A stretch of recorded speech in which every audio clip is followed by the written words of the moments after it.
In the quiet spaces of the evening, there are stories that unfold slowly, meant to be listened to rather than rushed.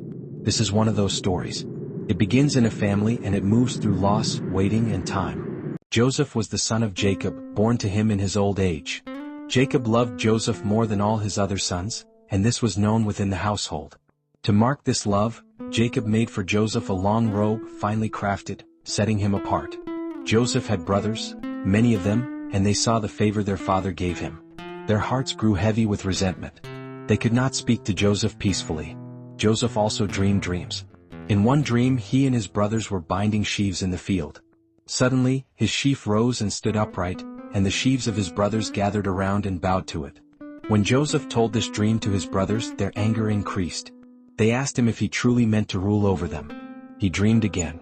This time, the sun, the moon, and 11 stars bowed down before him. When he told this dream to his father and his brothers, Jacob rebuked him, yet he kept the matter in mind. Time passed, and Joseph's brothers went to pasture their father's flocks far from home. Jacob sent Joseph to check on them and bring back word of their welfare. Joseph set out and found them near Dothan. From a distance they saw him coming, the robe marking him clearly. Before he reached them they spoke among themselves.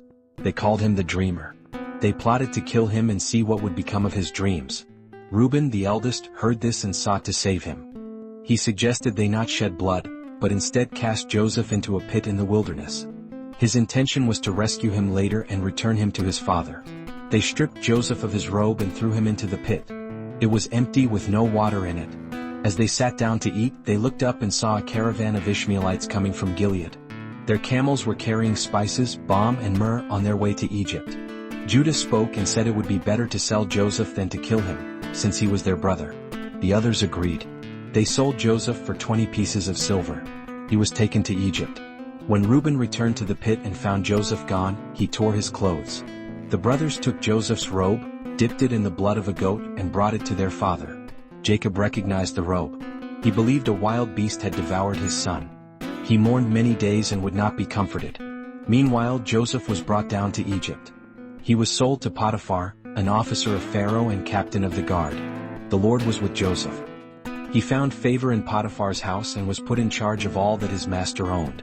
The household prospered because of him. Joseph was well built and handsome. Potiphar's wife noticed him and asked him to lie with her. Joseph refused, saying he could not do such a wrong against God and his master. Day after day she spoke to him, but he did not listen. One day when they were alone in the house, she caught hold of his garment. Joseph fled, leaving the garment in her hand. She accused him falsely, and Potiphar's anger burned. Joseph was placed in prison, where the king's prisoners were confined. Even there the Lord was with Joseph.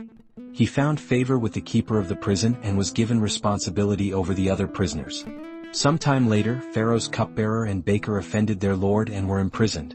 Each of them had a dream on the same night, and their faces were troubled.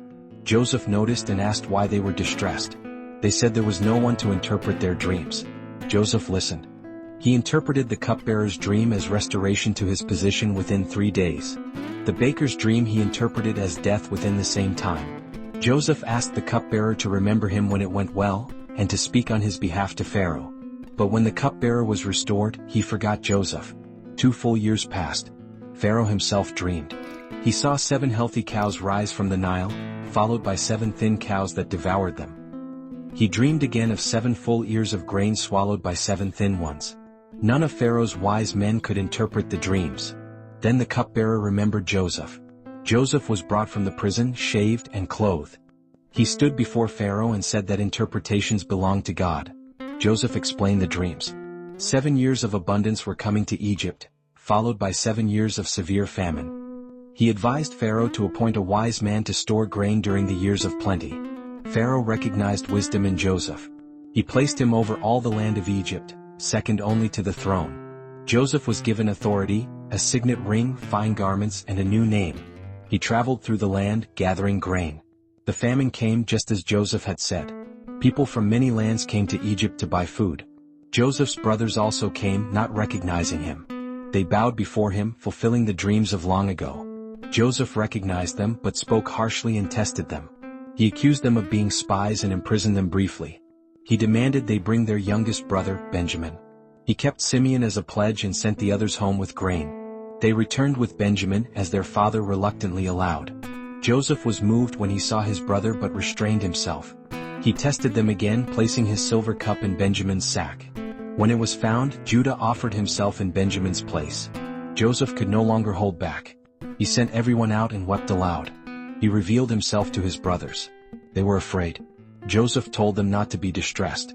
He said that God had sent him ahead to preserve life. Pharaoh welcomed Jacob and his household to Egypt. They settled in the land of Goshen. Jacob saw Joseph again and was comforted. Joseph lived many years.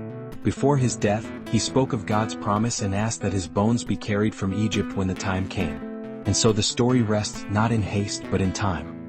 What was broken was carried through years of silence. And in the stillness, the story comes to its quiet end.